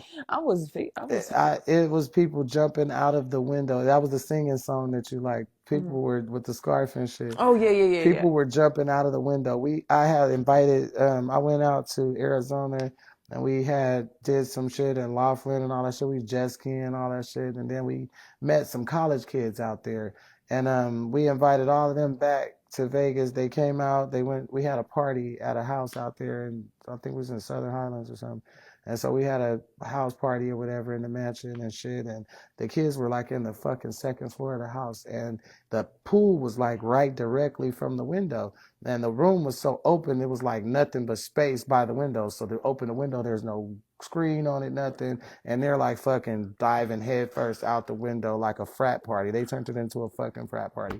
I mean, kids was running in the house, up the wind around stairs, going out the fucking second story window. And I'm like, please don't kill yourself. I'm all trying not to mom and be too grown and shit for everybody because they came out. But we had a barbecue. We had it was fun. We had a party.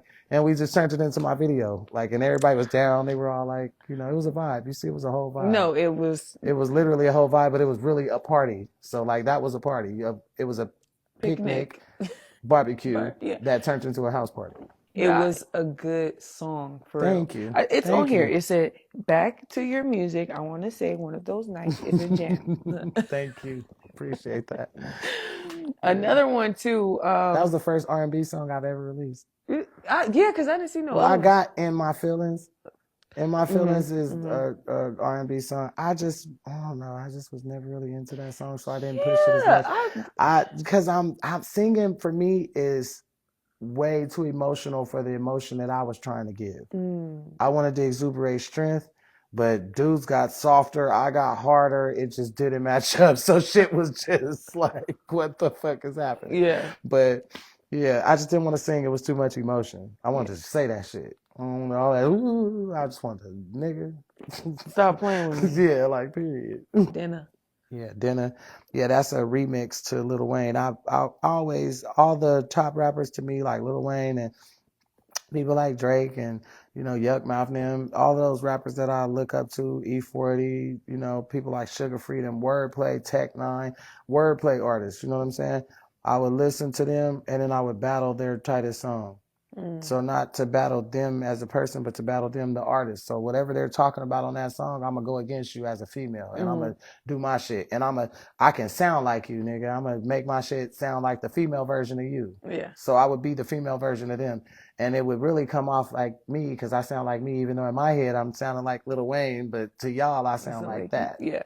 So that's a Lil Wayne remake. I'm good at remaking shit with nouns, pronouns, all that shit. Like I'm pretty sick at that shit. I'm dope. Yeah, no, it was sick, and I like the visual to it. It was a good visual. Yeah.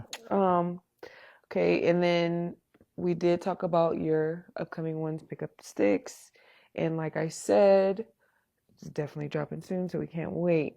Yes. Are you going to be performing any more this time for the rest of the year? I am kind of, I'm waiting to be booked again, but I'm not really pressed because I'm working. Right now, I'm gathering videos. I'm getting content for you guys. I'm getting some more new music to drop so I can just start unleashing like all new music, new sound, just pushing, pushing my message, still pushing my line. I'm going to stay in your face, know that. I just did a movie. So I got a movie coming out. Yes, I did see that. I'm in a movie called Crown that is another production of Rebel Entertainment under written and produced by Diego Red. And he has two other movies that did really, really well that are out. And he was trying to get me to come on, and I was scared because I don't know, acting. I just was like, I ain't no actor. I'm a real bitch. Like, you know what I'm saying? But it's like, you grow up.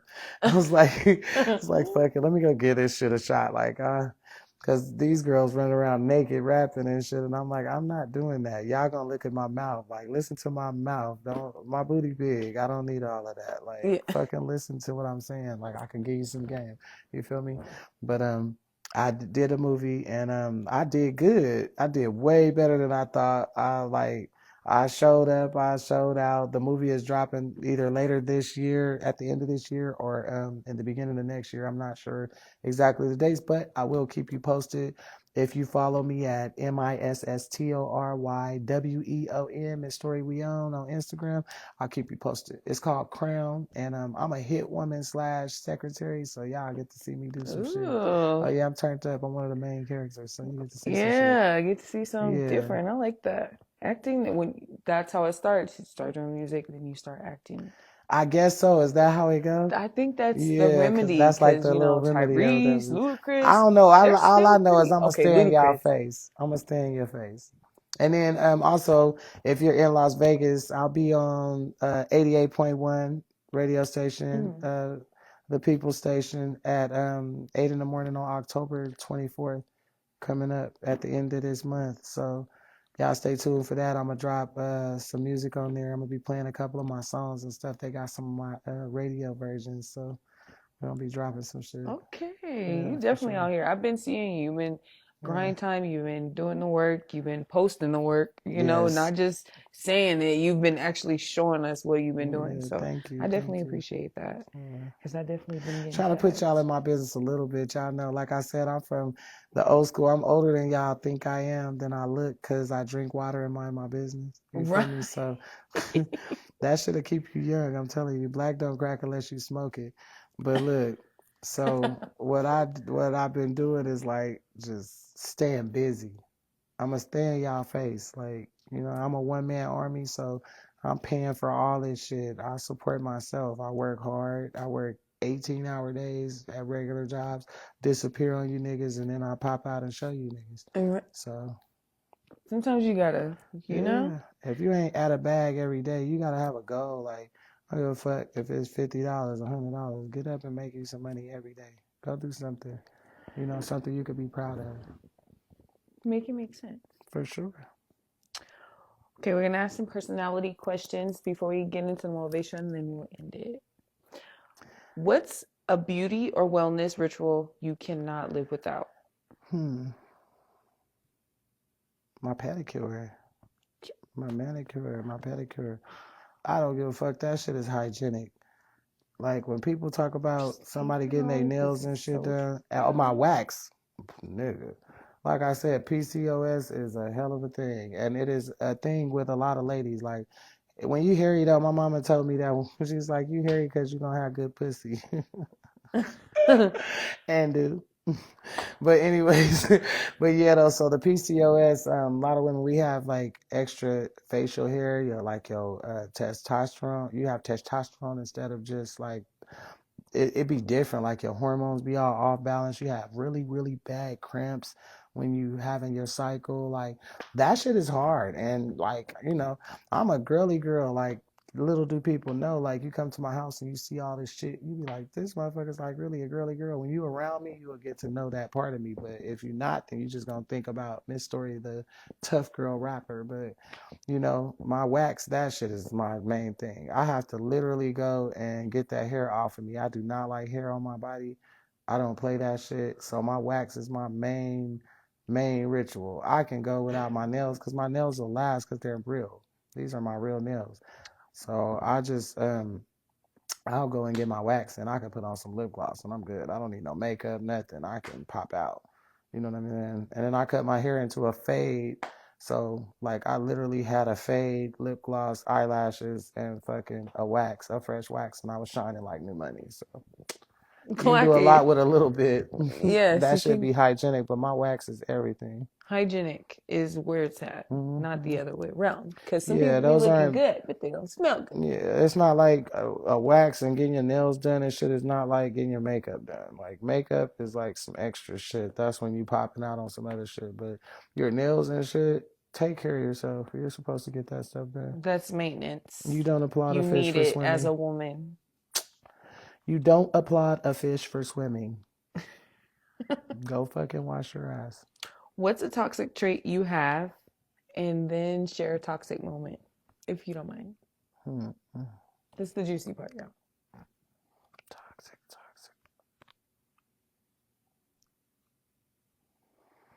I'm trying to think.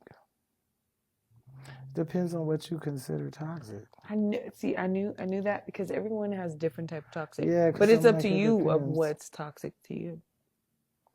I'll over talk a situation when I know I'm wrong, cause I'm better at words than you are. It was the laugh. Yeah, I'm really good at that. I be so full of shit. It's the realization for me. Yeah, I was like, yeah, I think I'm good at that. Like, yeah, so I don't even have a certain scenario because I don't want to tell on myself again. I don't tell on myself. You niggas would be trying to call me like, oh, so that one time? No, I ain't giving you that. No, I ain't giving y'all that.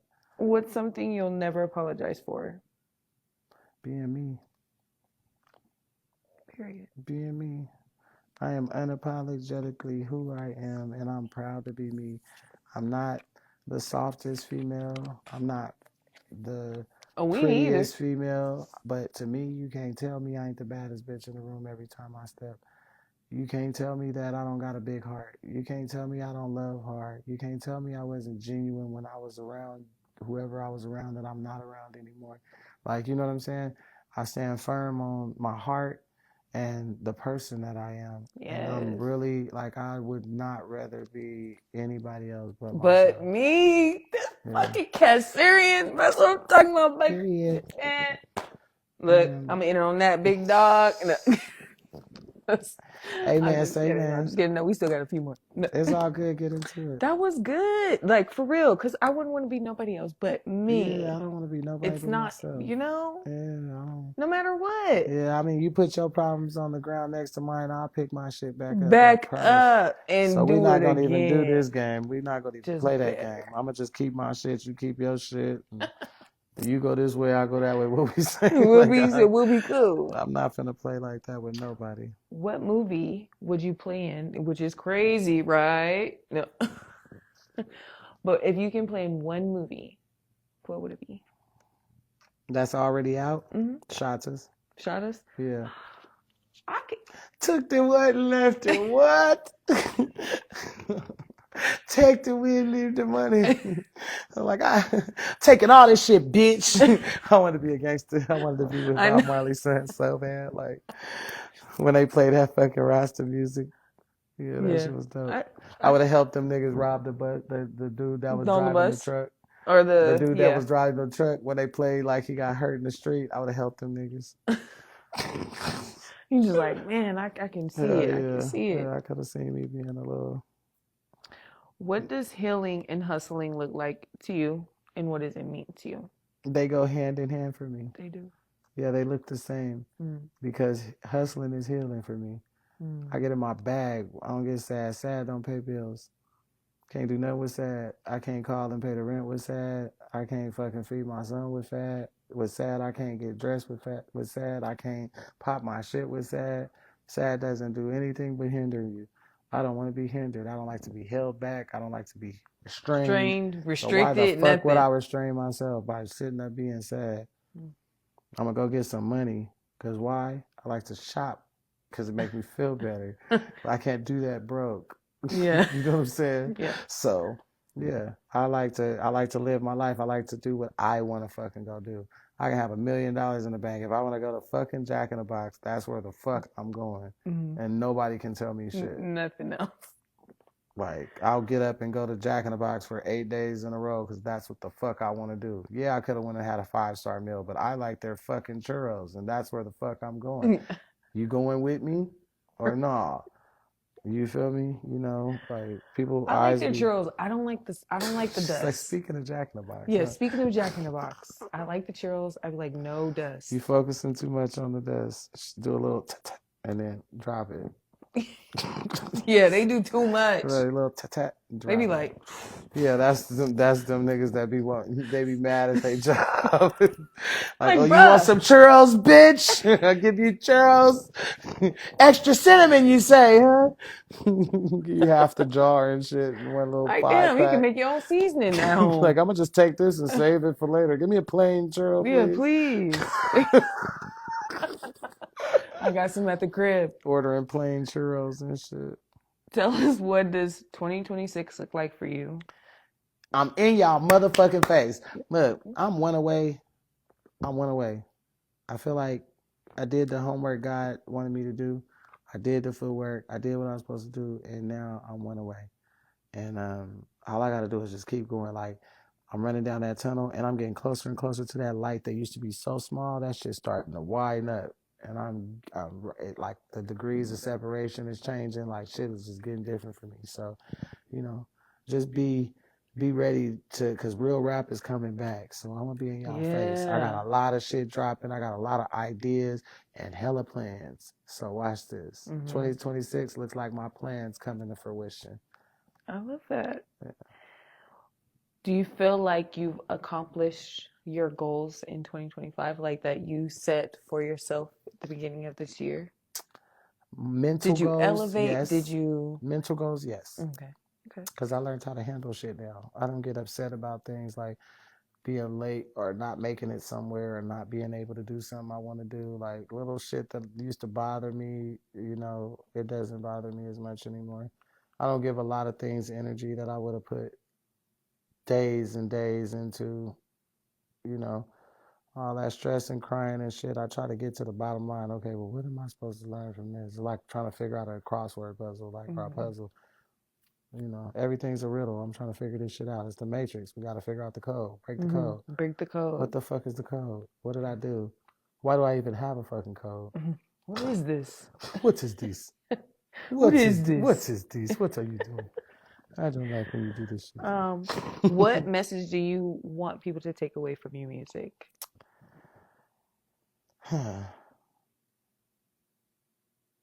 That women are just as, we go through the same shit dudes go through. We just got a different story to tell. Like, my version of the story and your version of the story is just different.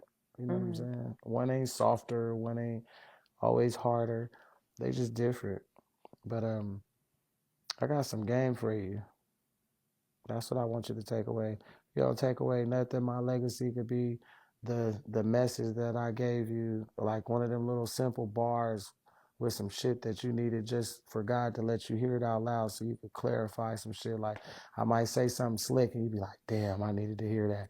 If I can give you that and you can take it with you for the rest of your life, you don't got to even remember my music. You can remember that bar, that note, or that word that I said and take that with you. And I did my job. I did what God wanted me to do. So, yeah. Yes. Do you want to promote anything? Yes, October 13th, man. Wake your face up. Like I said, it's dropping. And it's like different for me. The video is going to be crazy. Like, y'all don't even know. Like, I was watching a video earlier. I was watching samples of it. Shit. She was like, we're still like tweaking little shit. That shit's so hard. Like, it's like, it's going to be the hardest video that I ever put out. It's the dopest video I put out. And the ladies is going to eat, the girls going to eat it up. Y'all I can't wait. I can't wait to see it. The girls are going to eat that up. I definitely appreciate So that, you. the movie Crown, boom, end of the year, Crown coming out. And I'm going to be on the radio again, Las Vegas, 88.1 on October 24th, morning show, the People Station. October 24th. Yes. The morning Singles show. dropping on the 13th. Mm-hmm. Right? And the movie's dropping at the end of this At year. the end of okay, so yeah, you got shit to look forward to. And me and Yuckmouth finna drop that song Pack So Loud. Yeah, Pack So So Loud. we got Pack So Loud coming and we gonna do a run. So everybody that got all the weed festivals and Kush Stock and all that shit, y'all tap in because we got a banger for y'all. We gonna wake y'all shit up. Y'all gonna love this shit. And I'm gonna tell y'all a hidden secret. So before we go, I'll give you a little insight. So when I went to the studio to Hollywood, right, I met up with Yuck. He brought his son, his youngest son, with him, right? His son wants to be a rapper. He's an aspiring rapper like his dad. And I just assumed he would be dope. You know, I hadn't heard him or whatever, but I assumed he would be dope. But I was there to do a song with his dad, right? And so when the song goes to plan, his son's like, yeah, they were telling me like, yeah, we're supposed to do an album together. And, you know, we haven't done our first song together and what's and he mentions that he wants to rap on the song. And he was like, Yuck's like, hey, if she like your verse, she'll put you on there. Yeah. And I'm like, fuck yeah, do that shit. Yeah. So he got in there, he turned that shit up, right? So you young, you YNs, he put something on there. He got some swagger. His shit was fire. He survived. So I let Yuckmouth's son hop on the end. So not only did I get Yuckmouth's son on the song, it's their first song together, and they supposed to do an album. So now he pushing it just like I'm pushing it. So when we drop, we're both gonna give it a major push. It's gonna go crazy because his son is on there, so he get the pop, and y'all get to hear him. Son went crazy, nigga. Could you imagine what Yuckmouth's son sound like? I know. He went crazy on that shit. That shit's a vibe, and it's slapping like a motherfucker. That's gonna be crazy. Shout out to Thizman Beats for making the beat. Yeah, no, that's gonna be crazy. Like when you think about it, really. Yeah. Wow, because it's their first song, and then he hopped on your song. It's like a history type of moment. Yeah, and it was like he let me hop on a song when I was young, and I let his son hop on a song that's gonna go up. So that was it felt good for me because what I just felt like I did with his son is what he did for me, and he was still doing it for me in a moment because I've always looked up to him. So for him to hop on the song, like just like willing to come and turn up with me and shit, like that shit was dope. It's all love. Yeah, for sure. He's always been a big brother, so he's real good people. So yeah, it was fun. It was a vibe. But y'all look forward, stay tuned to me being in your face. Get used to this motherfucker, cause bitch, I'm finna be in it. I'm talking about in it. I can't. Well, yes. First of all, thank you for joining me. Thank you for sharing. Thank you for having me. Oh my goodness. I had to get some Sorry for making her cry. Like what? Yeah, normally I'm a G. I'm yeah, really you a seem G. like a tough cookie. I am, it's and that good. just we gotta be. Like so I appreciate you. But we all softies on the inside. I'm a big old sucker. I just don't tell everybody. I'm a big softie. Yes, but yes, you're a very smart, beautiful woman. Thank you. I'm sure you inspired others. Likewise, Queen. Likewise. Thank you, Queen. So I'm sure you inspired others because you definitely inspired me. I hope y'all enjoyed it. Y'all stay the fuck tuned. Money Talk, you already know what it is. Please, Yo, what's up? It's your girl, Misstory. You know we about to get lit, right? I'm with the Money Talk podcast. My homegirl, 7. You know what I'm saying? We outside, though. You peeping the sock game, right? Period. Yeah, you know what I'm saying? When you walking on them kind of carpets, you gotta, you know what I'm saying? You know what I'm talking about? Yeah, but now we outside, though. We about to go ahead and turn up for y'all. I hope y'all tuned in because we about to go live in 5, 4, 3, 2... You bitch. Income, it don't matter. If the outcome ain't income, it don't matter. And me and being broke, the shit don't add up. You know what I'm saying? I'm all about my pesos. Nobody move unless Simon say so. Fuck you in my face, fo. You know I don't fuck with you fake hoes. I'll be bouncing around like ping pong. Tear this bitch down like King Kong. Keep Vegas lit like the heater on. Leave my mark like I got cleats on. Misha lay a bitch out like I'm Dr. Dre with a fresh pair of beats on. Went from pissy mattress, no sheets on it, to realizing I was eating wrong. Now I'm bossed up, putting my people on. Every day I wake up, get some money, get the money, get the money, repeat the shit like a sequel on. Don't add up, it don't equal nothing. I push through like a fetus coming. I'm hella cold, anemic woman. They been waiting for me like Jesus coming. Hard to get cause it's hard to have me. Pretty bitch, but a part assassin. You catch the wave, wear it out like the latest fashion till the waves crash. And I catch the wave, surf that bitch like a white boy out of Calabasas. We are not the same, you below average. Hater lives don't matter. Michael Jackson bad, I'm battered. Flatliner, I'm flattered. Catch a bitch leaking like a bad bladder. When a bitch see me, make her die stratus.